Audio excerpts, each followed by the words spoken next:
So I think you give a lot of young realtors, up and comers, and even people that are a little more experienced and more been in real estate for years. You give them hope that it doesn't matter where you came from. You could still be a badass top realtor in one of the best companies. 100%. And also you also give hope to all our Latino community and everybody else, whites, blacks, everybody, that hey, here's Alexis, he could help you. He takes care. I know you pride yourself that you commit to closing their deal in less than 30 days. You find them their home in less than 30 days. You move fast. So if you guys are looking for an agent that is going to help you sell your house fast, it's going to find your dream home fast, you got him right here with Alexis Ubeda.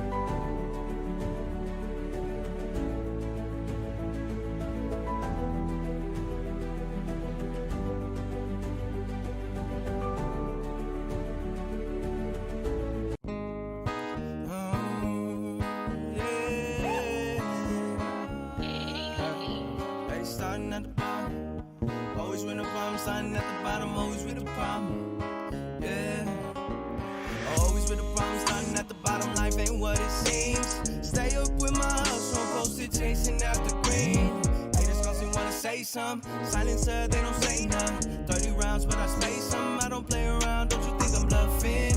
Don't play with my money, or you gon' be gone. I've been through the trenches, made it out the barrio. I like to stay lifted, always hella strong. Don't you fuck with my peace or you'll get it. A mí me vale lo que digas de mí. Todos saben que no más es envy. I'm a workaholic, I don't fucking see. You can never ever defeat me. A mí me vale lo que digas de mí. Todos saben que no más es envy. I'm a workaholic, I don't fucking see. You can never ever defeat me. Yo soy el jefe, el mero patrón. En pocas palabras, yo soy malandro. El cholo americano que se hizo cabrón. El muchacho siempre fumando. Siempre fumando. Cholo americano. Haters always hate. Haters always hating cause they haven't done the work. A mí me vale verga what you think that I am worth.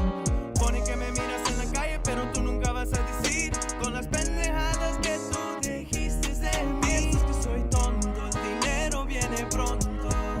Tranquilo me miras aquí, el 103 lo hace todo. Yo lo hice yo solo, lo quieren hacerlo así. Always on the run, trying to get the bag. No, I'm never done, never fucking lie. Competencia no hay para mí. Always on the run, trying to get the bag. No, I'm never done, never fucking lie. Competencia no hay para mí. Yo soy el jefe, el mero patrón. En pocas palabras, yo soy malandro. El cholo americano que se hizo cabrón. El muchacho siempre fumando. Siempre fumando. Cholo americano. Yeah.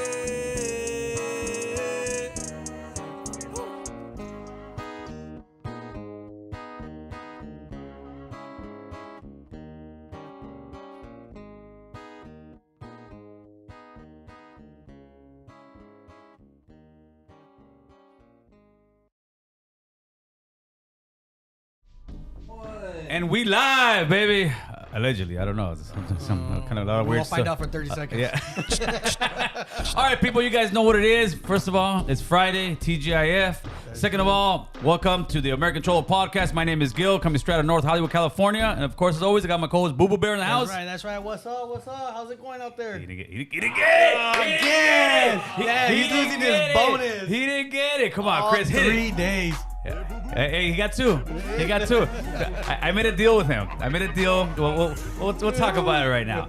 We'll talk about it. So let's start off by I should introduce the guest first, right? Yes. Okay, our guest is the one half of the 90s legendary rap group Lightest Shade of Brown, which had such hits as Latin Active, Hey DJ, Homies, TJ Nights, and of course the summer anthem of Sunday Afternoon. Please give a warm welcome to the homie ODM. Hey.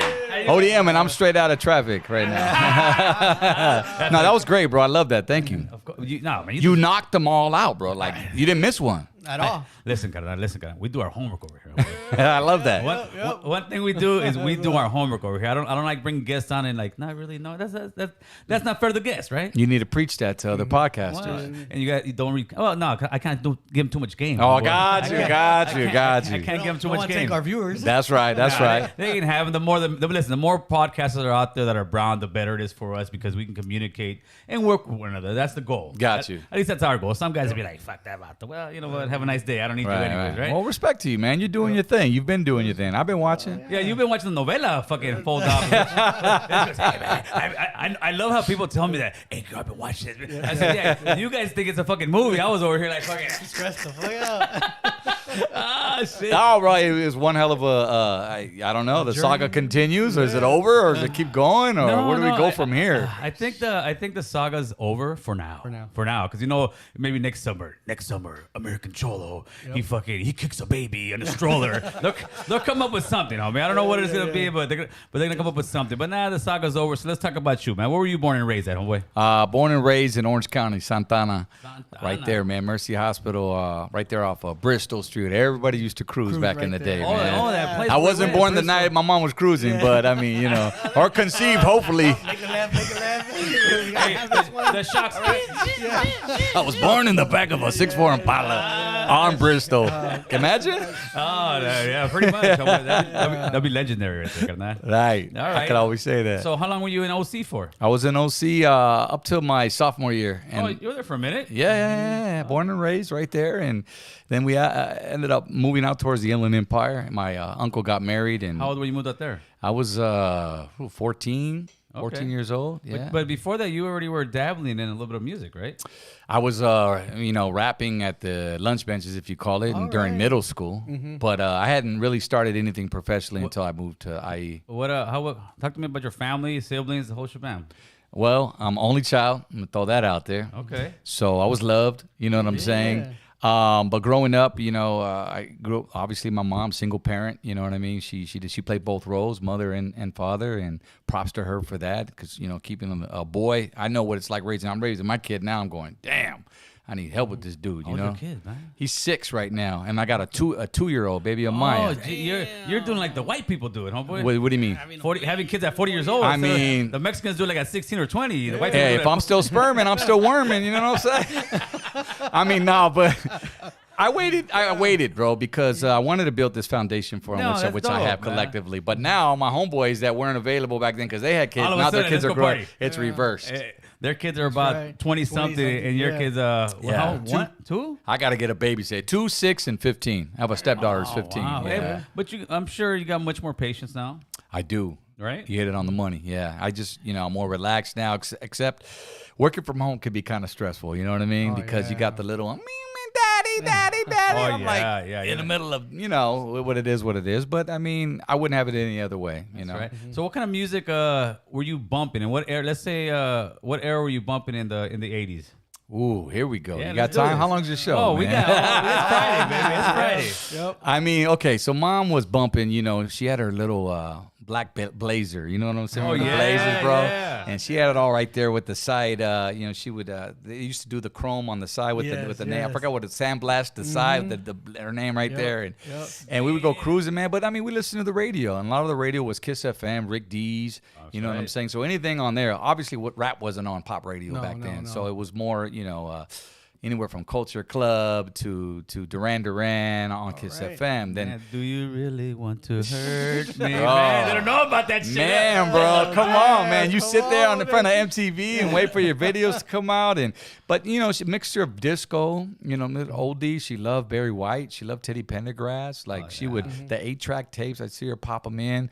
And then 1580 K-Day came out. Oh, yes. And there's where I was introduced to the hip hop What year side. did Kitty come out? Do you remember? I don't know, bro, but I know in the 80s, I mean, right? you know, you had all the greats, the I remember mix that. masters. Everybody started bumping the rap music off of that, right? You know, and it was AM radio. Yeah, so it was Yeah, hard, that's the so it was crazy hard part. to get. You had the ears on the radio and all Bro. that. Yeah. It was scratchy. It was it was definitely like gangster. It wasn't the FM sound, but it was raw. That's what it was. It was Gangster raw. on the money, yeah. I Right? mean, and that was the first time I heard gangster rap. Obviously, was Eazy-E, you know, and NWA when they dropped Dope Man when I was in 8th grade. So that was what 87, bro. I heard you got challenged, man. I heard they said, let's see if you can finish this. I'll start the rap, homie. Lottie Dottie. We like to party. We don't cause trouble. We don't bother nobody with. Bro, you picked a song. You picked the wrong song to stump me on because No, because I already know that was the song. you already baby. know. Come You on, knew. play He did his homework. Did his homework. So I used to recite Lottie Dottie, Slick Rick, and Dougie Fresh, man. Yeah, I would walk to school. I recited a few times in my head, just freestyle it, and I was there. Because school was only so far away, you know. But, yeah, Slick Rick, LL Cool J, I'm Bad, you know.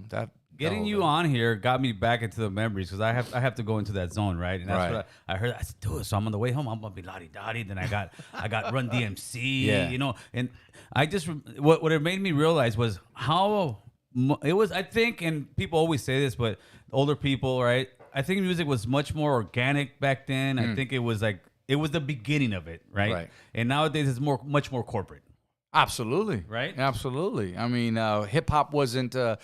it wasn't proven yet to Right. the on a corporate level to Right. where it started getting noticed. You know, more and more movies started coming out thanks to like Beat Street and Crush Groove and all these different movies. Breakdancing. And then you would see, remember when you would see like breakdance? Dude, I remember seeing breakdancing in the movie Flashdance. If you want to go back to the 80s, Yes, yes. Irene Cara, you know, remember Homegirl was spinning on, and I'm like, I would get excited because that's the only well, besides the look watching her do it. Not like that kind of calmate. But no, just actually implementing hip hop into the culture into a movie like that, it was just unheard of, but it was so dope. And it made you think like, damn, that's what my homies are doing right now on the calles right now is breakdancing. Yeah, some people believed that it was that hip hop was gonna be a fad. They thought it was gonna be like what was the 70s disco. Right. But no, it took off and got a life of its own, right? Yeah. Well, finishing on until corporate caught on, and then then you started seeing more hip hop in commercials, and you see. Next thing you know, Michael Jackson's moonwalking. I mean, it's all part of the umbrella of hip hop, you know, breakdancing, pop lock, all that stuff. And yeah, bro, it just took over to the point where some of the stuff you just kind of had to cringe later on because it was kind of like, really, that's so cheesy. Well, that's another thing I kind of realized when I was bumping today, and even when I bump the old school stuff now, because people sometimes say, "Oh, listen, that Chicano rap." Some of it sounds like, and I'm like, that Chicano rap sounds the same kind of like the same kind of stuff that they were doing back then. But back then it was cool. But now you look at it like, that's just kind of cheesy. But it evolved, so eventually they'll start evolving. I hope. Yeah. So where did you? That was your first test, right? You had to get a rap to get into your little crew with your boys? Yeah, it was kind of like, I always refer to like the Biz Markie Vapor song. You know what I'm saying? They always treated me like a wet food stamp, you know, because he wanted to be down. And that was the story he was telling Biz Markie, but they were like, nah. But then finally he started writing and, progressing and perfecting his craft. So what I did was exactly what they told me to do. Hey, homeboy, you know, you want to be down, then you got to go home and write a rap and come back tomorrow and see what's up. So I did. I jotted down some notes, and I came back, and I busted, and what's the rhyme? one take Jake, homie. Well, what's the rhyme, homie? Back then, you know what's crazy is I still remember like my first rap. Your first lyric? It was like I was like, my name is Rob, my age is 13. I'm so damn fresh. Just listen to me. I'll come to your party and rock your mic. I'll bust a rap that I know you'll like. I'll make the girls make them scream and shout because when I'm on the mic, there is no doubt that I'm the freshest. The life is the best around. And when you hit this rap, you just hit the ground. I can remember that, but I can't remember anything else, bro. I can't remember my wife's phone number, bro. Like, that sucks. But who can nowadays? You know what I mean? We got cell phones, you know, like. Shit. But anyway, yeah, that was the rap, bro. It was crazy. I remember that shit. Is that when they said it? Give your vows to your wife. You said, my name is... Hey, man, I did it in a rap. I do. You know I'm true. I need love. After that, were your boys like, all right, you're in. Yeah, they were cool What with was the it. name of the posse, homeboy? Man, that's a great question. No one ever asked. So shout outs to Minnie G, Greg Kimball, Rashawn Mayfield, and MC Def, he went by, and then of course Box, man, Dwayne Ship, BH the Great on Instagram, and he's also part of, not to fast forward it, no, but get your money. he works for the city now of Santana, which really recently gave us a is that- proclamation. oh, so and not to we'll get open to that that, door, yeah, but we'll get there. shout outs to those. That was the trio right there, and they were brothers. You know what I'm saying? And they let a Latino in, and of Nice. course back then. I wasn't looking at that. I wasn't No, looking absolutely at not. the They're your blacks friends. letting a Mexican in or nothing. It was nothing. It was just, this is what I grew up around. And also, that's when rap was just starting. I mean, it was literally just starting because some people say, no, rap was just there. So you were there at the beginning and the forefront of the, just pretty much the rap industry, the whole game, right? Yeah, I loved it. I loved everything about it. Just, just the break, like I said, the break dancing movies that just got me all into it. The homie down the street was an older homie. He would take me cruising, and he would go to LA to go buy the at the ODM swap meet, man, and he would buy all the cassettes, the different colored mixtapes. So I'd be listening to DJ Battle Cats mixtapes, whatnot, man. Anyways, I would just hear the songs on there, and some of the songs that come to mind are like, remember, Pump That Bass, and it would just knock his freaking Impala, bro. Be like, hell yeah, that's what I was introduced to the bass, and bass was really heavy back then. Yes. Yeah, the bass went from LA a little bit, went down to the South. They were using it for a bit, but now it seems like it's coming back. Right. Florida was real big. The 2 Live Crew, when they came out with Throw That D, they just, I was like, what's this fast hip hop record, And then Sir Mix-a-Lot with before Baby Got Back was the square dance rap and all that shit, man. I grew up on that. Everlasting Bass. Rodney O, man. Shout out to Rodney O. Man. Joe Cooley. That was my high school basketball song theme, so we come out to that, bro. It was dope, bro. Like, the 80s and 90s were such a great era for music, you know what I mean? And I would have loved to have been a part of the 70s, but which I was, but I was a little mocoso, I didn't really know much. With the bell bottoms on. I don't know about that, bro. You know what I mean? I might do a Halloween costume out of it, but that's it. You know what I mean? Yeah, no, the music coming out was absolutely great, and I'm sure you didn't even know that you were being part of history when you were going through all that stuff, right? Nah, bro. It was just a trial, not even trial and error with the raps. But I did it because I had passion for it. It's something that I love to do, like a kid playing marbles. You know what I mean? Like if he's good at it, he's good at it. And he just keeps going. Before you know it, he's got all the bags on the block. Right on. So if you don't know about that, you know what I'm saying? You gotta be old school. Yeah, kids don't even play canicas anymore. Homeboy. And the trompas on me? Yeah, they know nothing about that shit. Only maybe if you had an Xbox. Yeah. Let's play some canicas on Xbox. Let's get you a American Cholo trompa, bro, and we'll sell them. That'd be pretty gangster. Like the no jumpers, they have that little thing that Adam has, whatever he plays with, whatever. But the trompas would be dope, bro. Yeah. And pick whatever color you. That'll actually be pretty bad. You're right. I coined it right now. ODM. What's today's date, homie? Come on. I'm gonna get sued like 5 years from now. I need my 30% like the next one. So you and your boys, you finally you're like Bismarck Key. You get into the group, the crew. Yeah. How long were you with them? And I'm sure you guys weren't really taking it serious, or were you? Were you guys just playing around, going around, like battling people? How was the gig for you guys? We were just doing like school dances. That was like my highlight. How old were you at this time? 13. Oh man, you were a young guy. 87? I was 87. 87? Yeah, Okay. car intermediate, man, right there in Santana. And I went to school. We did a lip sync show, a talent contest. Right. And I remember we did, me and my two homies, Fidel and Louis, we were the Beastie Boys. Oh. And we did, what's the time? It's time to get in. Now, what's the time?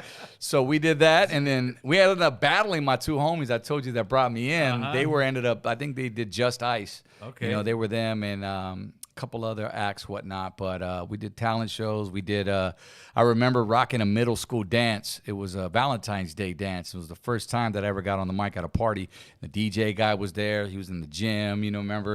And they would have the Seren Vegas like stacked up like that all the way up. And then the party crews would come through. And then I remember we rapped to Pee Wee Herman, Pee Wee dance. Dun, dun, dun, dun, dun, dun, dun, dun. Get busy, y'all, busy, y'all.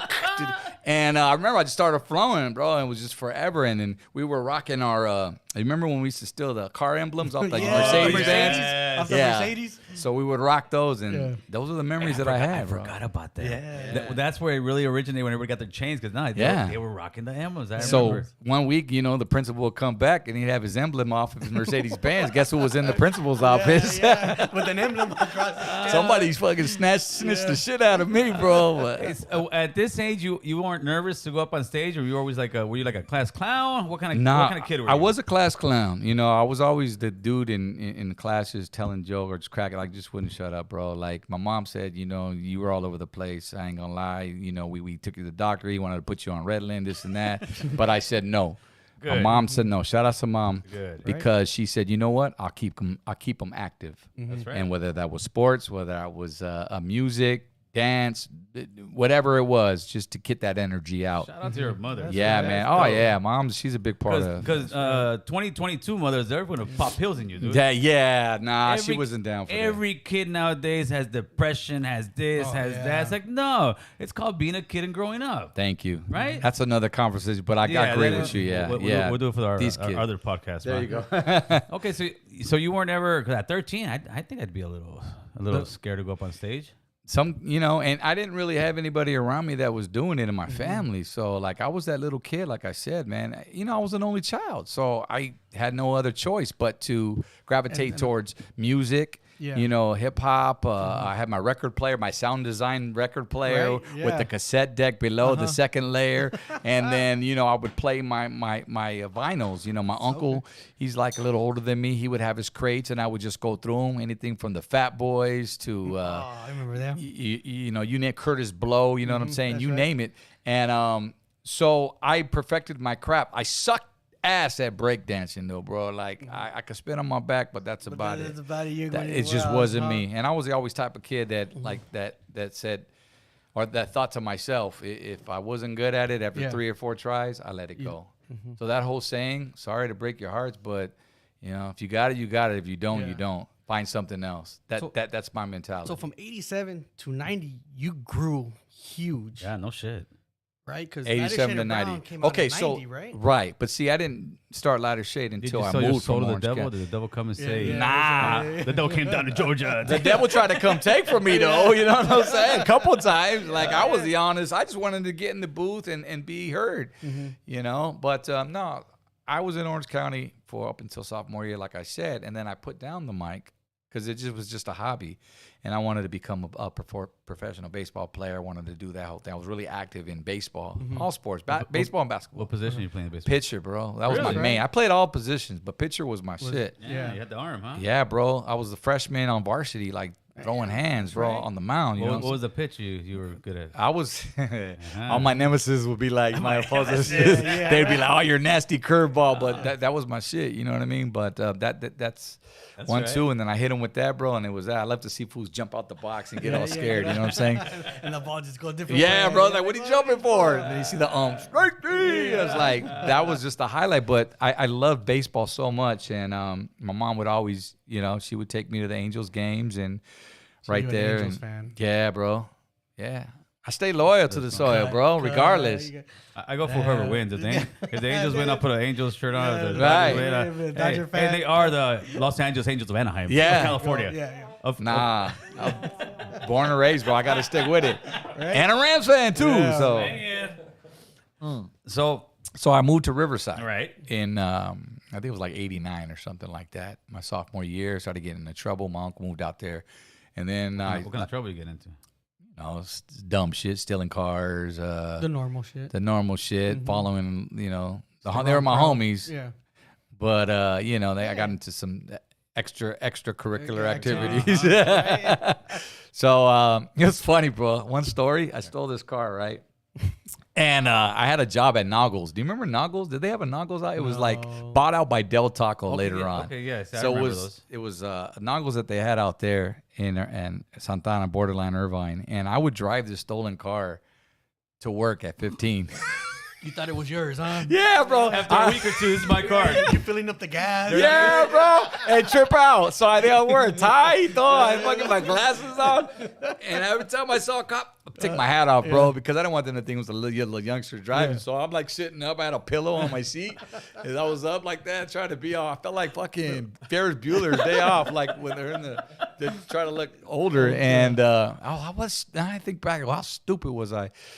But I went a couple trips, and the next one day I was out there, and a cop showed up at my work, and they were looking at, I went outside to go dump the trash or whatever, and they were looking at the car, and I went back in. You're like, well. I said, Mom, I need a ride home today.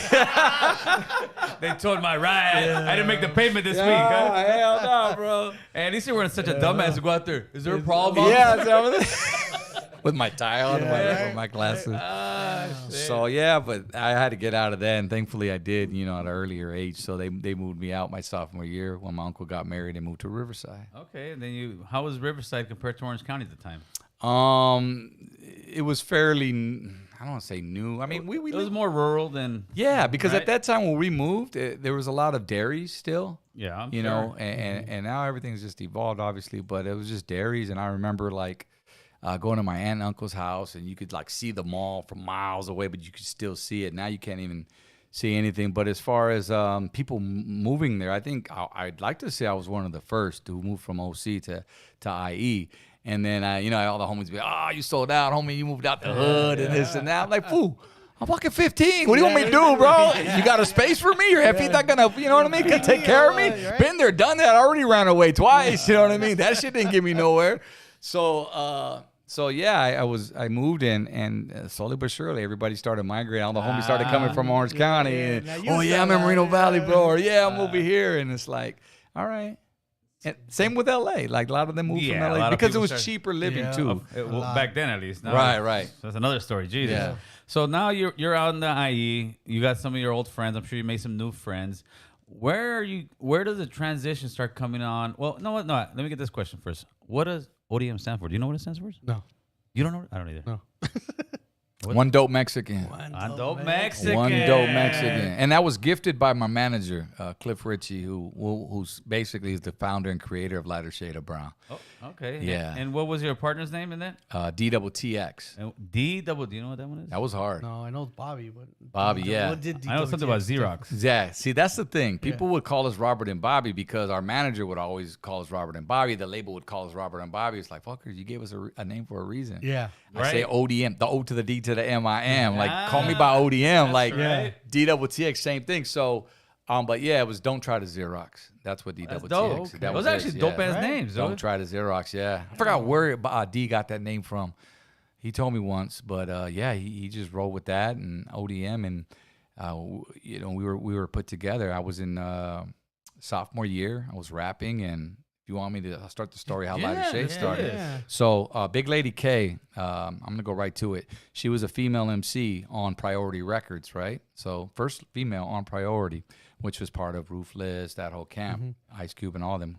So anyway, she was from Riverside, and she went to North High School, and she ended up getting transferred or got kicked out, transferred, and she ended up. Sorry, big lady, but that I'm telling it like it is. Keep it real, 100. So no, she showed up, and I just got done buying her vinyl the week before at the mall. You know what I'm saying? That's when you could walk into record stores, the warehouse, and actually buy vinyl. You know what I'm saying? So I bought her her vinyl, and I go, hey, I know you. I go, you're Big Lady K. She was like, yeah, what's up, little homie? And I said, hey, man, I go, I rap too. I'm just because at the time I had stopped for a while, and then I saw these fools from Riverside. They started getting in at the lunch bus. I was like, here comes Big Bag Santa Ana. Let me show you what's up. You know what I mean? That's right. But I got checked real quick in the cipher because I ended up bringing a paper out, and the dude just slayed me. He said something like, let me hold on before I spit. Get out my face with that paper bullshit.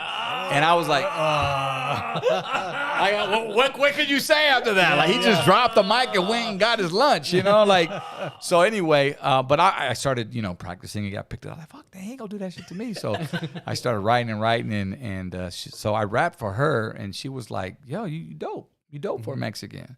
For a Mexican, huh? Just like that. And I go, okay, whatever that means. I just want to get in, because at the time, Mexicans in rap was unheard of. There wasn't, but it's crazy because when I first started rapping in Riverside and I battled, black rappers, it was crazy because after I got done rapping, I just saw the more and more Browns coming out behind us, behind me. And it was like, it was just supporting. Yeah, It was supporting, like, yeah. yeah. And remember, in the 90s, they were known for brown and black bras in the high schools. Oh, yeah. I mean, I don't know if it still goes on today, but back then it was heavy. Yeah, for sure. And I remember there was like riots at our schools, you know, because of that. And I'm going, shit. But, you know, I was like this, and I just loved my hip hop. I loved doing what I was doing, and that was it. So when Big Lady K walked me over to a payphone, she goes, here. Payphones in high schools. You remember. I rapped over the phone to my manager, who was soon going to be my manager, Cliff Ritchie, and he liked what he heard.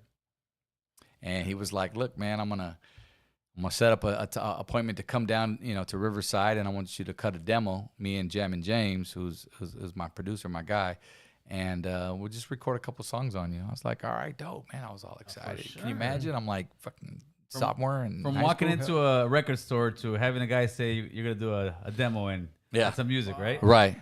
All Right, we're gonna do this, yeah. So after that, when you go home screaming, telling Mom, I got a record. Yeah, I got a record coming out next week. And like forever, that was the talk, you know. So we would do demos and whatnot, and the goal was to get me out on, because Mellow Man Ace was already out. Shout out to my brother, and you know he had Mentirosa out, and you know he had been through the town a couple times performing, like he was just touring off his shit, and I hadn't heard of any others. Then Kid Frost comes out, right, and then my manager was like, "Ooh, we got to switch gears here." Yeah. Because, you know, there's already a Chicano that's mainstream right now. So let's put you together with somebody and form a group, you know. And that whole story, the way that went down is on my podcast, which I'm not going to give too much, but we were connected, me and Bobby, we were put together. And I was introduced through Fabe Love, our DJ at the time. And we were a trio, so we started recording demos together. So you guys didn't know each other before this? We did not know each other, and I gotta stress that because a lot of people think that you guys are childhood friends. Your homies, you're going on, like you should be shouting them out 24/7, and sometimes it's overloading on me. It really is, because I got half the people saying, you know, if it wasn't for you know he's part of the group too and this and that, but it's like, and I got the other half saying, well, let him rest. Mm-hmm. You know what I'm saying? Well, you guys, listen, the thing that you guys did, it's legendary. It's not going away. Right. It's always on the books, and you guys will forever be married to one another. You don't, Right. You don't have to sit there and always say, oh, what about this? Like, you know, All right. like Kobe and Shaq. You know, you can say Kobe all day long. He's great. You can say Shaq all day long. You don't Right. have to always say they're together. But Great point. And that's what I try to stress. But, you know, they get in the comments and this and that, and you can't please everybody, and that's another conversation. But it's like, you know, when I spoke to his mother recently, she was just like, yeah, like, let me rest. right. Right. Yeah, that's tough. I keep hearing his name. Yeah. Let that's gonna me be hard. rest because I'm tired, and I respect that. So if I talk about him, it's going to be good. Right. You know what I'm saying? And which it should be. Like, yeah, we had, you know, fights here and there. Who We were doesn't? brothers. Who You know what I'm doesn't? saying? It was like a marriage, bro. Of course. So without getting too involved in that, going back to the conversation, we guys were put meet up? together. We met up, sniffed each other's out like pit bulls. You guys always hit it say. off the bat, or you guys were like, Nah, like I said, we this were vato. egos. Egos, even at a young age, right? Because we're rappers. Yeah. If you're a rapper, you got an ego. If you're, especially in that time, you're a battle rapper. Oh, I especially. didn't know anything about 16 bar verses. I didn't know what a hook was. I was like the Game, rapping 100 bars. You know what I'm saying? Like, Hey, that was better than Eminem, homeboy. Right? yeah, apparently. In his mind, homie, in his mind. But yeah. So you know, I got groomed into being an MC. And learn how to record a record with this guy. Did they ever have coaches with you guys, or did you just No. you guys learn in the studio? Jammin' James, our producers, they were our coaches. That was the coach. Cliff Ritchie, my manager, he showed me how to write how many bars or when to stop or how to count bars. That was actually Jammin' James, our producer. How do you count bars? So it's like 1, 2, 3, 4, 2, 2, just like dancing. 3, 2, you do that. And that's 3. When you get to 16, stop your rap, because the standard normalized rap is a verse is 16 bars. Right. And then you get to your hook. Your hook is usually 8 bars. Producer Chris would know that. So Oh, he just taught us the game. That's it. Right, that's it. We're That's gonna go it. rapping. That's it. And- Right. But That's now it. mind you, We're rapping, homeboy. That's it. Me and but Bubba mind you, rapping. nowadays it's different. Like it don't matter. Like you create. I said the standard, but yeah, I mean, it usually goes intro, verse, Or if you want to put an 8-bar hook in the beginning, but then you go verse, hook, verse, 3 verses, hook, maybe a vamp, and out. Learn the game, boys and girls. Learn the game. That's right. That's how it was, right? That's right. That's standard. So now you guys are in the studio. You guys met one another. When did you guys actually record one of your guys' hits? And what year did you guys meet? We met in, let's see, TJ Knight came out in 1990. So it was probably 89, end of 89. Hey, so you guys are still fucking kids. Yeah. Well, he was 4 years older than me. Oh, he was 4 years old. Yeah, so I was like, like 16, 15, he was 20. Yeah. So who was writing the songs? We both were. Oh, so you guys actually wrote? Yeah, so what happened is we get sent the beat. Yeah. And I'd get mine, he'd get his. Sometimes we would write together, and sometimes we'd write them at our own houses. And then we'd come to the studio, which was a studio apartment in Glendale. Yeah. And we'd record our demo tape there. And we would just Go from boom, there. bland, bro. Our chemistry was so unreal. That's what worked. That's why people thought you guys knew each other forever. That's crazy to see it from an So outsider. what was the first song? Lighter Shade of Brown came out. The T- hit. TJ Knights? Well, TJ Knights was our first single. On our demo was TJ Knights, El Barrio, and I forgot about that one. That shit was banging. I remember that yeah, one. and Latin Active, I want to say. Yeah. So TJ Knights, they gave you the beat, and then you guys knew this was gonna be the name of the song, or did you guys sit there? Okay, this is what we're gonna go for. So that's a great question. So my manager, again, Cliff Ritchie, he concepted the group, founder, creator, a black individual as well, who started a Latino group. And I'm always trying to bridge the gap where I can because it's very important. Yes, sir. And he showed faith, he showed confidence, and he said, look, he goes, I'm going to plan this seed for you, you know, because bro, when I first started rapping, like I was a battle rapper, like I said, you know what I mean? Right. But he was like, look, talk about your culture. Nice. I want you to embrace the fact that you guys are Mexican Americans in the game, and I want you to tell your side of the story. How do you go to the park and barbecue? What do you guys eat? Wow. Will Smith over here is talking about, you know, they doing, you know, ribs or whatever his lyrics. They're barbecuing. I don't know if it was specifically ribs. Summertime was ribs. Summertime. So he goes, write your summertime. Nice. So that we came with Sunday afternoon. We cook carne asada. Yes, sir. So he put that in us. Hey, man, this next one I want you to, you should rap about, you know, staple in your Mexican culture, you know, Pancho Villa. We did a song on that. So here I go to the library, and I'm reading out the book of the library of Pancho Villa. I come home, I write my raps. Next thing you know, boom, it's recorded. So we get this whole album recorded, and Poquito Soul was like, I have a little bit of soul. I might be Mexican American, but hey, I got soul, baby. Yeah. So, you know, that was produced by DJ Battlecat, by the way, and we ended up doing that one.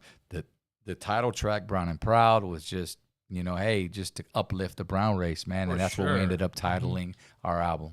Man, yeah, and all those were pretty much hits. And did you guys get like love right off the bat when you guys started doing these songs and all that, or did you guys it take a little while for people to get into the groove of things? No, I want to say it was right away. From our gente, it was right away, because I remember we used to tour and go promote. We used to do promo tours when we got our cassettes, and we would go to the colleges, the universities, Cal State LA, UCLA, all the way up to Berkeley, and we would do the college circuit. And back then, they didn't have Chicano studies. You know what I mean? And right at that point, they were fighting for Chicano studies. And I remember going to UCLA, and right after our show, they were going to go march up to the superintendent or whoever it was to go fight for it. They were literally picketing for that at that time. So the fact that you had a Mexican American with the voice, both of us, you know, making an impact on the community, it was another outlet. I mean, I would get like messages, like I would get letters saying, bro, like you don't understand. Like I love hip hop, but now that I have one of my own doing it, this is unreal. And I get goosebumps, and I still get those messages today. That's beautiful, bro. Yeah, and it's so true.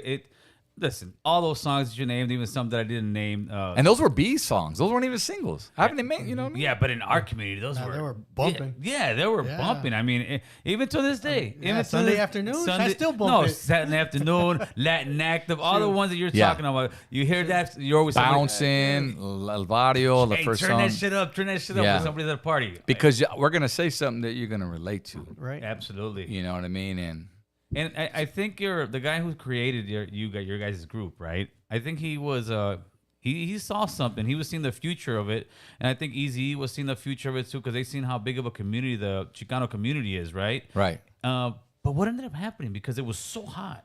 It was so hot with you guys, Kid Frost, Soul Pain. I mean, Proper Dose, Cypress Hill. Cypress. Yeah, you had so many raza and they're doing it.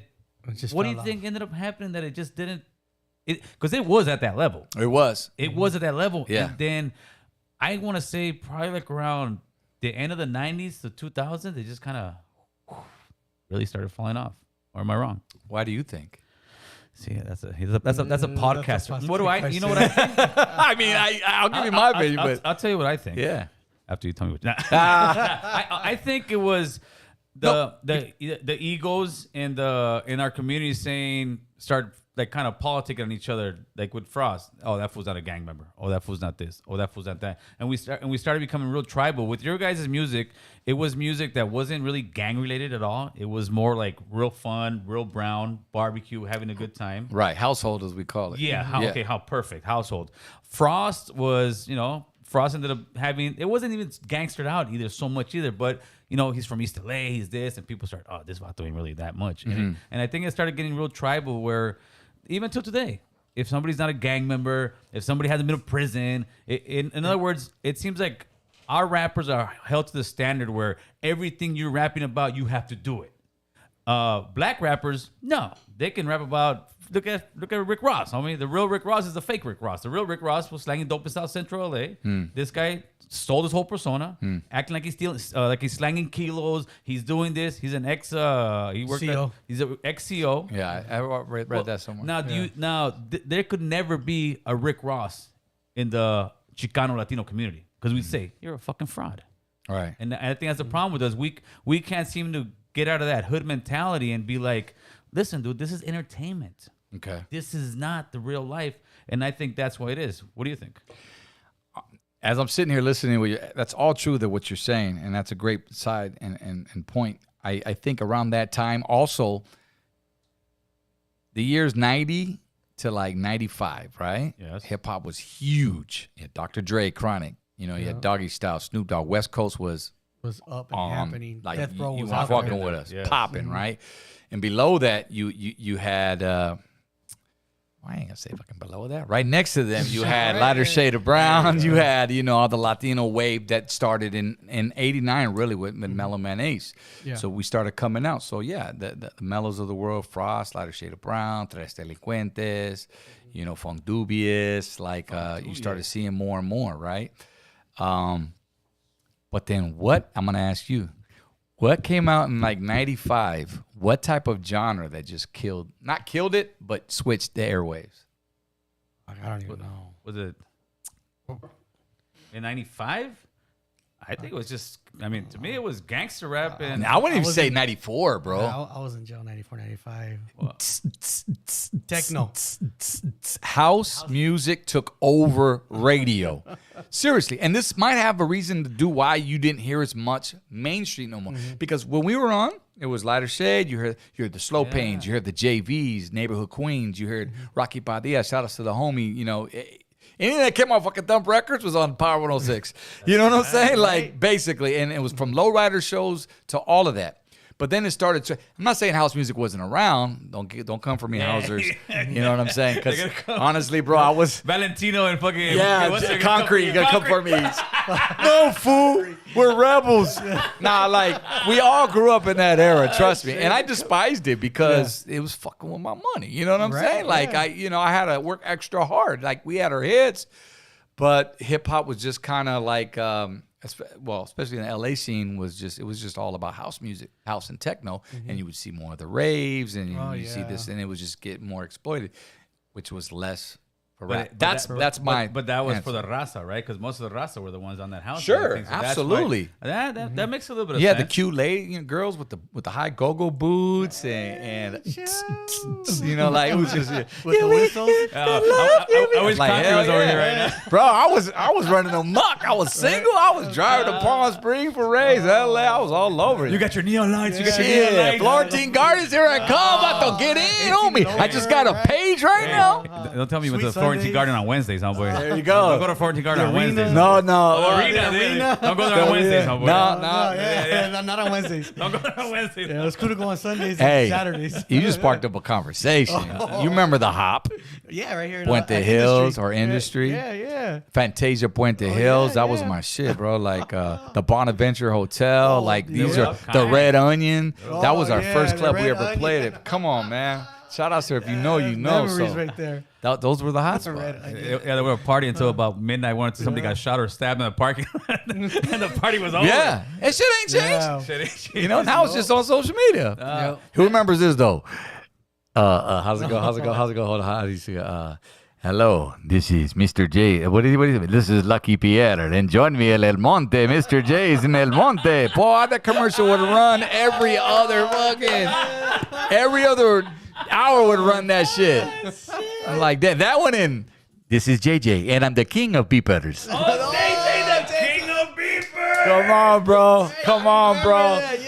We need I'm to find taking JJ. y'all back right now. JJ, JJ thought I made it. I'm gonna be billionaire. I be They would do billionaire. infomercials, I remember. And then Dude, he was killing it. and then They the were fucking Beepers. cell phone. Everywhere was JJ Beepers. JJ He was Beepers. franchised, homeboy, everywhere. Killing it, bro. He was out in Riverside. Where? Yeah. And then the fucking cell phones came and killed JJ Beepers, homeboy. Killed it. The flip phones, and then you would get them chipped for like $40. Yeah, you get And then unlimited. they'd last for a week or they last for 3 6 months. months, yeah. And you go get it rechipped. Because it's like 99 cents a call, man. That shit was yeah. cheap. That shit was Hell nuts. yeah. was. I'd have, Flip phone first I'd have came my out. little flip phone. Yeah, It yeah. wasn't chipped at the time. I would have called shit. It was only for emergency. Like, Yeah. You would answer it. You would answer it. And I'm calling my mama. Like, mama, Yeah. I got broke down the wrong hood. I'm like, come pick me up. You I see? would only turn it on when I needed it. You- exactly. They People told you would to drive turn by it out next to you right. and they would That's clone right. it. They would they clone started it. making those little Computers. cloners. You're Chris, down hit the some of those freeway super and they chats. clone it. Yeah. Shit, he So said I'd the always have mine turned cloners, off. dog. Yeah, so I needed it. All right. Hit one of those super chats, Chris. All right. Hit Hard Inc. says ODM made his demo playing beat on Teddy Ruxpin scratching on Michael Jackson's record player, recording himself on a Casio, voice recorder, LOL. Motherfuckers had all that time to write all that. Motherfucker, write me a verse if you're gonna write some shit like that. God damn it, like you got all that You're time. like 8 bars right there, You right? didn't let him finish. He said, this where Chris's Spanglish doesn't work. LL puro pedo. Much love to my RVG fam and Gil, Boo Boo, and Chris. Oh, okay, all right. I love homie. That's all love You here. didn't let him finish. I said, fuck it. Hey, you hit hard with that one. Pause. Nah, Hit Harding's a loyal guy, man. Thank you for that $10 super chat. Go ahead, hit that one, Chris. There you go. All right, second one. Tell ODM make new track Monday morning Cruda. Cruda. The Cruda, yeah, he was the new track, oh boy. Who's that? Hit Harding again, man. Thank you for that Damn. $2 super chat, oh boy. Hey, you spending Fetty, homie? What's up? I'll write you a verse first. Yeah. He Drop said- my cash out. He said that's when he started crushing on JV, homeboy. Oh yeah, JV man. Everybody wanted that little hyena. Hey, so were you guys at the time that you were rapping and all that? Was there already a thing where you guys were considered Chicano rap, or because you started when there was no such thing as being called Chicano rap? Do you remember when that transition came in? All of a sudden, hey, you've been labeled Chicano rap. When I started seeing our hip hop, our records, our CDs separated in the music stores, that was the final because bro, we used to be when we first came out. To me, others might have different answers, but to me, Chicano, the label was like 90, maybe a year after we came out. Not that far. Because we used to be in the section next to LL Cool J. You see LL Cool J, what comes after the L, lighter shade of brown. Okay, then pretty soon you started seeing ours like in the back. Or I'd be like, hey, homie, like, what's up? Like, where's the lighter shade of brown at? I walk in a certain record store. Oh, it's over there in the Chicano section. Excuse me? In the what? So it kind of took me off guard, took me by surprise. I'm like, well, why are we being separated? Mm-hmm. You know what I mean? From and having our own section. Yeah, it's cool. It depends how you look at it. But what I do is hip hop. Mm-hmm. Yes. I grew up on Rakim. I grew up on Drez, Black Sheep. I grew up on Big Daddy Kane, NWA, Ice Cube, all them. So why do I have to be separated? And I think there's where it started. Plus, corporations, as we talked about earlier, they started coming in, and it was labels. It was radios. It was all media. Like, I really blame them, right, for labeling that. Like, a lot of people would label us as LA artists. Yeah, we're not LA artists. We're from IE, And we would get a lot of shit from that from back home because people would just make that up because our record label was from L.A. Mm-hmm. Oh, L.A.'s rappers, lighter shade of brown. Yeah. Because the company, you read the record label, it says L.A.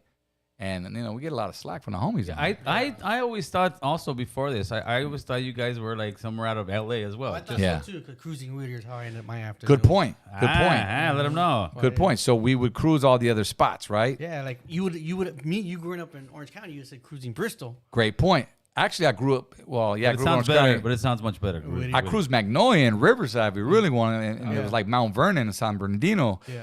But the way it was our manager was like, okay, again, he concepted it out. We're gonna. He already picked the video spot before we wrote it. Okay. He was like, we're gonna do a song called Sunday Afternoon, and we're gonna shoot the video in Lake Park. Yeah.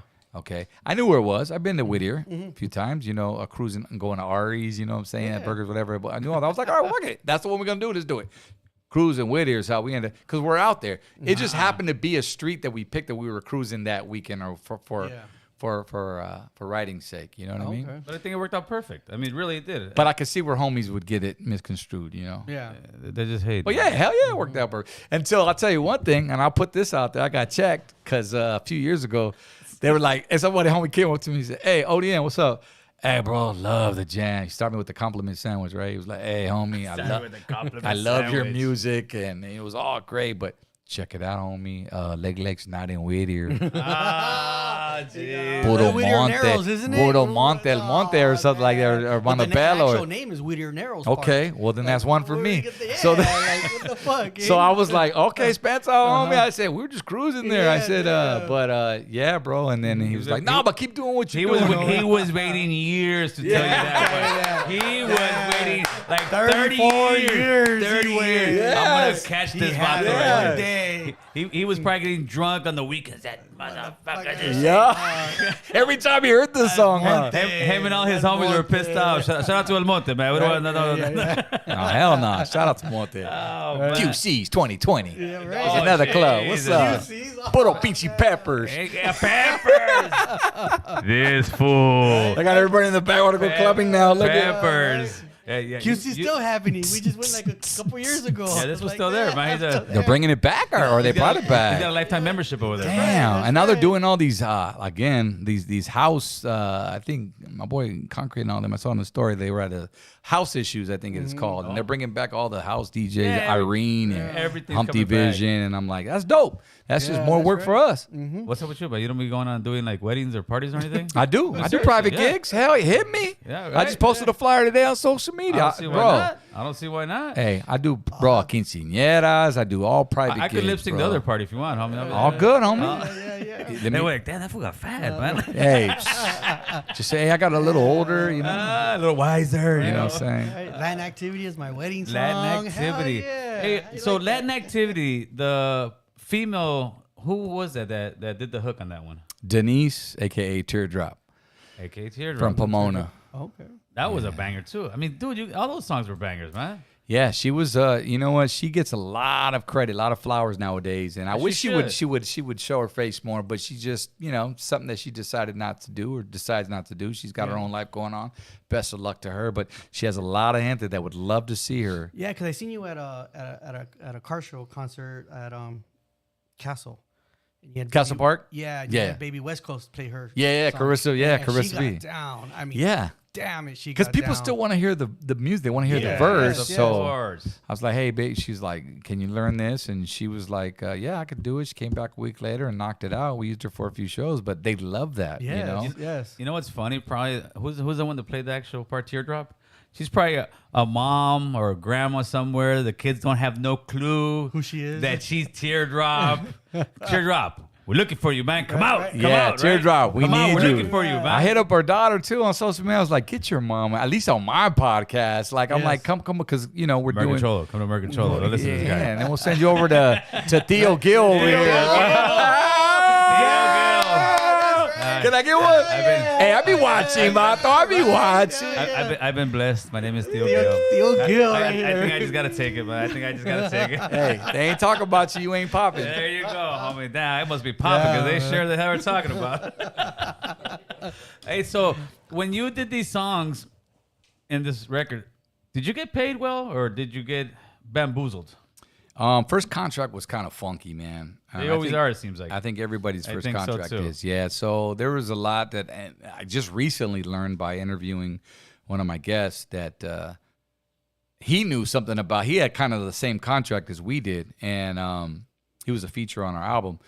And he said, dude, do you know that if I would have signed that contract, because he didn't end up signing, that we got paid, we would get paid the same every single year for the next 5-6 albums. Ooh. And I was like, no, I didn't know that. And he was like, yeah. But thankfully, I was able to get out of my contract, too, because we just were unhappy. And we ended up just signing with the whole new record label after that. But the majority of the bulk of your guys' success was off that first record, no? First album, yeah. That's what kind of like opened the door. So when we got signed to our first contract, it was what they call a signing deal. Was you sign for a single deal, because we only signed for TJ Knights. TJ Knights was the one that got us signed. That single. And the company, Quality Records, shout out to Russ Regan, rest in peace. He showed interest in it. He liked TJ Knights, and they were like, all right, we're going to see how it does, because they weren't quite sold on the whole Latino movement yet. Right. And so it did well locally, regionally. It was a regional record. So they said, okay, we're going to give you a video. We're going to do this and that. It was for an option for an album, to record a whole album, which ended up happening. So then we recorded the first album, and we had Latin Active on that album, Sunday Afternoon, and all the other B-sides we talked about. Spill the Wine was on that as well. Spill the Wine. That's right. So, but yeah, later on, the contract wasn't really all that. What I found out later on. Did you guys get any royalties or still off of those? Oh yeah. I just got one today. Shit. Oh, you still getting the check? Yeah, that's how I buy your Grey Goose, cabrón. That's what I'm talking about. Right. You know what I'm saying? That's what I'm talking Shit. about, homeboy. See, we do a little rap. Yeah, you get a reward. That's what's up. That's right. It was the shirt, Vato. It was the shirt. The Rep Rams. Man. Yeah. Hey, somebody told me to ask you about you and Slow Pain. Yeah. If you can give us a little history. Thank you for that. Of you Because guys? somebody Yeah, said it. please. Yeah. So, man, great question. Shout out to That's how we my do it boy. over here, homeboy. I love it. Love it. Larry Patino, man, Slow Pain. So I hooked up with Slow. Slow was a part of a group called Street Mentality when we first met, which was also under my management, Cliff Ritchie, who started our group. Right. So he went and ventured out and got Street Mentality. Shout outs to Bandit and Lil Vern, rest in peace as well. They were a trio. So they produced an album, and their first song was called 8 Pounds in an Attic or something like that. So I don't know whatever happened. We went on tour. We did a hip-hop locals tour, Lighter Shade of Brown in 92. They were on it, along with ALT, a couple other artists, In Too Deep. Frost was on a couple shows. But then after that, I think they just kind of separated, did their own thing, and Slow ended up going solo. And he ended up getting a deal with Thump Records. So his first album was called Baby OG. And that's the one where he had that song, Could It Be I'm Falling in Love? Right, He used that one. yes. And shout outs to Tony G, legendary, who produced that one. sir. And anyway, so I met him on that, and he asked me, he said, he goes, hey, bro, I'm doing my album, man. I know you're producing. I want you to do some tracks for me. At that point, I kind of took a break. Me and D just kind of separated. This was like 94, and I got more into the production side of it. And so Slow was one of the first albums that I ever produced. So I produced 90% of Baby OG on Thump Records. So him and I became close. Okay. You know, he ended up moving out to Riverside, so we were closer. And we were just hanging out, running amok together, hitting the studio, doing the videos, this and that. And we hung out, you know, we played basketball together. You know, we were always buddies. We were buddies. We were hanging out, man. And became a relationship. Then I remember he dropped his singles, video shoots and whatnot. Then I forgot, like in 90, I stopped doing music. I had moved to, let's see, hold on. I'm trying to follow the timeline here. I ended up getting more into the production scene. I don't think he ever came to my new studio, which was in Corona at the Bachelor's Pad. And that's where I did a lot of the Latino artists that would come by, right? So he never, I don't think he ever made it there. So he kind of just did his own thing after that Baby OG album. That's what it was. He was working with the G Fellas. That was with Nino Brown and ALT. They became the G Fellas. So then, you know, he was back at, I think he was working with Tony G in his studio in LA. That's where he ended up. So I hadn't spoken to him in like I think 2002 was the last time I spoke to Slow Pain. Wow, long time. Yeah, he was still doing his rap. You know, he came out with that Raider Nation song, I believe. Him, and that was huge. And after that, I didn't hear from him. Come to find out, years later, 10 years later, or even longer than that, 15 years later, I hadn't talked to him forever. I got to the point where I was like starting looking for Homeboy. Like I was looking him online, like where's Slow? Like how Slow do I want to see how he's doing? I have a number on him or nothing. So I was like Googling him and trying to find, and I come across his Facebook, but it wasn't Slow. It was his, it was Larry Patino, and I saw him in a baseball hat around a bunch of players, and I'm going, oh, that's cool. Maybe his son plays for a team. Slow ended up into baseball heavily and coaching, being a coach in his I think it was in Pico Rivera, where he's from, and he ended up becoming a community coach. I say that because all the kids loved him. I was going through his photos. I'm going, this is a change from the Slow Pain that I know, because we were hitting up Puente Hills. We were doing this, running amok. When I say running amok, I could tell you stories, but his daughters might be watching, so I'll just leave it at that. But Homeboy just went a different route. He wasn't rapping anymore. He kind of got out of the scene, and he was just dedicated to coaching baseball. Nice. And to the point where up until, from what I understand, right before he passed away, he was actually opening up a facility for children to come, a batting cage or some sort to do that. Oh, nice. So yeah. We never you never got to speak to him since that 2002 though. I didn't, bro. Wow. It kind of sucked, but everything's up here. course. I've always been that way, even with my relatives. So you got to meet Selena. I met Selena. How'd that go? What's Selena? Salinas? Salinas. You got to meet Salinas? Salinas Quintanilla. Hey, tell us all about this one. Well, that was a quick switch to right field. Yeah, well, that's this guy right here. Let's just drop Slow Pain right here, and let's go to. Hey, We gotta go to Selena's now. Lopez done it over with. homeboy. That's Boo Boo, homeboy. Boo Boo. Boo Boo, homeboy. That's Boo Boo. Hey, Boo Boo. What doesn't know how to transition? No, it's all good. No, yeah, I met Salinas. Fuck you, Boo Boo. Shit. So in '92, we did a venture with Coca-Cola, and Coca-Cola. We had a Coca-Cola deal. It was with Selena. They wanted to do a whole Latin-based thing, and it was us, Lighter Shade of Brown, Selena's.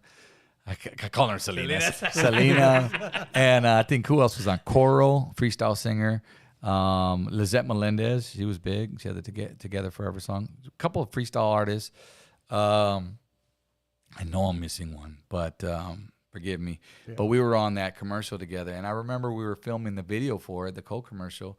And we were on an elevator, and it was me, Dee, and it was Selena, her sister, forget her name. No, AB wasn't there. It was just them two. And we were going up to the floor or whatever, and I'm just sitting there, and I'm going, what's up, homegirl? Hey, Selena.